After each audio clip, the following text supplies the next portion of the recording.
Unang-unahin na natin to guys, blessed mga kapigsi. Ayan, pinagpapala, Diyos me. I-mind nyo na yan guys sa comment section, no? Kasi talaga mararamdaman nyo yung mga pagpapala guys ngayong February, no? Ngayong buwan ng Pebrero para sa inyo, Aries. So tingnan nga natin, wait lang, tingnan ko lang yung, ayan, so diba kung napanood nyo na yung inyong monthly tarot para ngayong February, Aries, ang title, yes, this time, success na. So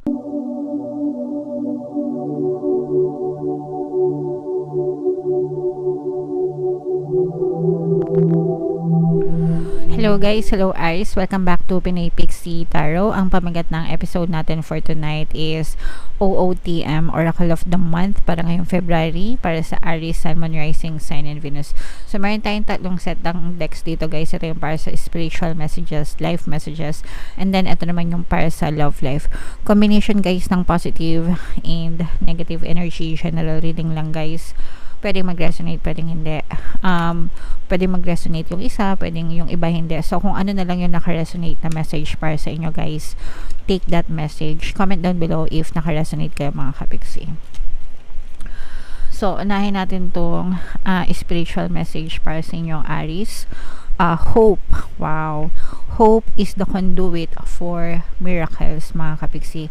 As long as hope is believing that all the right things parang will work for you, mga kapiksi. Yun yung ibig sabihin ng hope, no? Pag-asa, umaasa, pag-asa na everything is going to work out well for you. Lahat magiging okay din para sa iyo, no? And kapag you are fueled with miracles, you are fueled with hope, all the miracles can happen in your life, mga kapiksi, because hope is a very positive energy guys, no?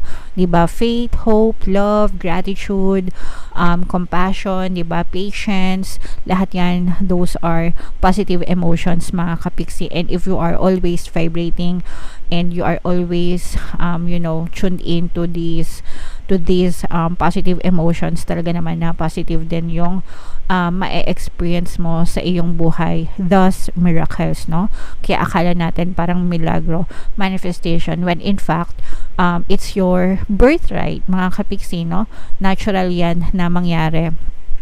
Whatever you vibrate emotionally, you will attract in your life, mga kapiksi. And itong mga emotions natin, you have to understand na it's always being influenced by your thoughts, no? Sa isip yan palagi, yan yung number one na culprit. Culprit, no? Ayan yung diyan nagsisimula lahat, kasi kung ano yung nararamdaman natin, sumusunod lang yan sa kung iniisip natin. Hindi ka pwede mag-isip ng masaya pero umiiyak ka, malungkot ka, di ba? Hindi naman pwedeng nag-iisip ka ng malungkot tapos tumatawa ka, para ka ng baliw nun, di ba? So, kung malungkot yung iniisip mo, syempre malungkot din yung nararamdaman mo, pero kung masaya yung iniisip mo, masaya din yung nararamdaman mo. And if you are always looking forward to positive things in life, such as hope, faith, di ba? Nagbibigay ng hope and faith, no? Ibig sabihin. So, therefore, makikita ka ng mga manifestations, milagro sa buhay mo. Yung mga iniisip mo dati, mapupush out yan ngayon. Yung mga iniisip mo ngayon, mapupush out yan sa future, mga kapiksi. So, yung experience mo right now, what you are experiencing right now, ngayon sa buhay mo, sa pagkakataong ito, resulta pa yan ng mga past thoughts mo. So, your present is your past. And your present thoughts today will be your future. So, make sure na wag ka nang magpa-apekto sa mga negative na circumstances mo, kasi tapos na yan. Resulta pa yan ng mga past thoughts mo. Instead, mag-invest ka sa positive thoughts mo today na pwede mong ma-experience in the future, mga kapiksi. Okay? So, yeah, hope. Comment down below guys if naintindihan nyo yung message for you. Gusto ko nagbabasa ng mga oracle messages guys, kasi gusto ko nag-explain ng mga ganitong klaseng mensahe para sa inyo, para ma-uplift kayo, di ba, ma-inspire kayo. Okay. Anyway, dito naman tayo sa live messages guys. So, i-shuffle natin to. Habang sinashuffle ko to, panoorin nyo muna yung video natin regarding sa ating paano mag-manifest ng abundance video course. Kapiksi, sawa ka na ba sa mga struggles at hirap sa buhay mo? Masipag ka ba at masikap sa buhay ngunit hindi ka pa rin umaasenso? Ilang beses ka na bang nag-attempt magnegosyo at mag-invest pero palagi ka pa rin nalulugi? Sa pagkakataon na ito ay maaaring may subconscious beliefs ka na nagiging balakid sa iyong pag-unlad at pagyaman. Introducing, paano mag-manifest ng abundance video course. Dito ay matututunan mong ma-overcome ang mga balakid mo para tuluyan ka ng umunlad, umasenso, sumagana, maging matagumpay, successful at maswerte sa iyong kabuhayan, pera, trabaho, negosyo, salapi at kaperahan ng bonggang-bongga. Dali, mag-send na ng email sa pinoypixitaro@gmail.com at simulan na ang iyong pagyaman ngayon. Alright, so sabay-sabay tayo sa pagyaman ngayon 2024 mga kapiksi, mag-avail na kayo guys, sobrang ganda talaga niyan. And good news kasi ngayong January, magbibigay ako ng 1 free pampaswerte subliminal guys sa lahat na mag-avail ng course until January 31, kaya mag-avail na kayo. So, ito yung mga messages para sa inyo, Aries, no? Unahin na natin to guys, blessed, blessed mga kapiksi. Ayan, pinagpapala, Diyos me. I-mind nyo na yan guys sa comment section, no? Kasi talaga mararamdaman nyo yung mga pagpapala guys ngayong February, no? Ngayong buwan ng Pebrero para sa inyo, Aries. So tingnan nga natin, wait lang, tingnan ko lang yung, ayan, so diba kung napanood nyo na yung inyong monthly taroscope para ngayong February, Aries, ang title, yes, this time success na. So ngayon, this time success na talaga, magtatagumpay ka. And ito, isa pa to sa mensahe, kasama ito guys, blessed, no? Blessed kayo ngayong buwan ng Pebrero. So i-mind nyo na yan sa comment section mga kapiksi. Mind blessings, mind pagpapala, mind success, para talagang ang kininyo ng buong buo itong mga blessings na to at pagpapala sa buhay nyo. Tunay naman talaga, Aries, na pinagpapala kayo. Okay?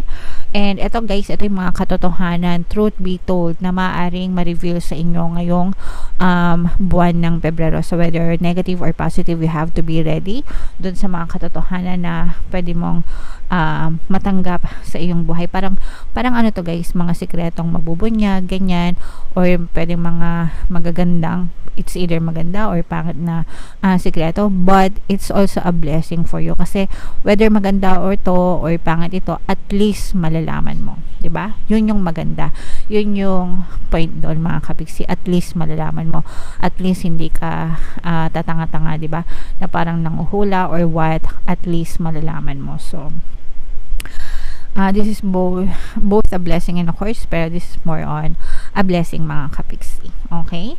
So yeah, comment down below guys if feeling nyo nakaka-resonate kayo dyan, no? Pero itong mga blessings na to guys, i-mind nyo na yan talaga sa comment section. And then ito naman guys, yung inyong love life messages or yung mga love energies sa inyong sitwasyon. So shuffle natin to guys. Habang sinashuffle ko to, naka-flash sa screen nyo yung ating email coaching, manifest your desires using the law of attraction. If meron kayong mga specific na gusto nyong i-manifest, pwedeng love and relationship, pwedeng money or career guys, pwede kayong magpabook ng email coaching session with me. Mag-send lang kayo guys ng email sa pinoypixitaro@gmail.com. So dito guys, sa relationship na to, pwedeng energy mo or pwedeng energy ng person nyo or pwedeng energy nyo both. Pero nakikita natin na with this hammer energy, no, you are trying to fix the relationship, working on it, repairing, rebuilding, because of parang meron naghahabol sa inyo. One of you is begging for love, trying to repair the relationship kasi meron kayong fear of abandonment or fear of rejection. In short, takot kayo na masira itong relasyon na to, takot kayo na matapos yung relasyon na to, takot kayo na iwanan kayo ng inyong partner or specific person. That's why you're doing your best para maging maayos yung relationship nyo mga kapiksi. And there's nothing wrong with that guys, no? Kasi syempre, especially kung matagal na yung pinagsamahan nyo, minsan nga kahit hindi pa matagal, di ba, meron na kasi kayong attachment, na-build nyo na yung attachment sa isa't isa. Yung iba talagang mga nakapag-build pa ng pamilya nila, di ba, nagkaanak na, ganyan. So it's only but natural to protect something na feeling mo para sa iyo talaga. So there's nothing wrong with rebuilding, repairing your relationship mga kapiksi. And to support that, meron tayong mga relationship subliminals dito sa ating channel, pampabalisa, pampamiss, pampabalik, ganyan, pampamahal, para maging maayos ulit yung relationship nyo, guys.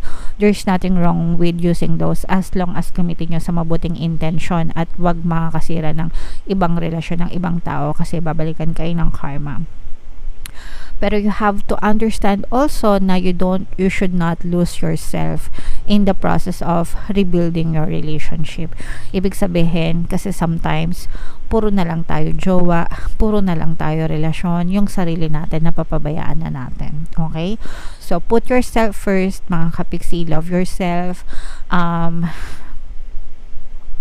Hindi ko alam kung paano ko i-emphasize sa inyo yung importansya ng self-love, mga kapiksi, pero there are some cases na okay, iniwanan na ng jowa niya yung third party pero hindi pa rin bumabalik sa kanya. Why? Because hindi pa rin siya good enough for the jowa, no? And that's because of self-love, mga kapiksi. Okay?